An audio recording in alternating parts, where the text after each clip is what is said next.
श्री स्वामी समर्थ सर्वांना. कसे आहात? आज मी करणार आहे भेंडीची भाजी. पण आधी म्हणलं चहा करून प्यावा, कारण आरतीताई आज उठल्या नाहीत. त्या उठल्यावर त्यांचा आणि माझा चहा सोबतच करून घेत असतात, पण त्या नाही उठल्यामुळं म्हणलं आज आपण आपलाच चहा करून प्यावा. नंतर त्या आणखीन उठल्यावर त्यांनाही चहा करतील आणि मलाही करतील. आम्हाला शेतात जायचे, त्याच्यामुळं आमची आवरायची गडबड चालू आहे. शेतातले कांदे काढून झालेत आता आमच्या. आज आम्ही कांदे काटायला सुरुवात केलेली आहे.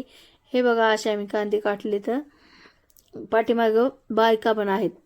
घरी आल्याच्या नंतर सकाळी चहा नाही केल्यामुळे आरतीताईंनी आता मला मस्त कडक असा चहा करून दिलता आणि त्या म्हणत होत्या की तुम्ही शेतात जातात तर आम्हाला करमत नाही घरी. मग त्यांच्यानंतर खूप मस्ती केली. नंतर आमच्या अनु आणि भैया, त्यांना तर व्हिडिओमध्ये यायचंच असते आणि आमच्या अनुबाईला तर लगेचच यायचे असते. श्री स्वामी समर्थ.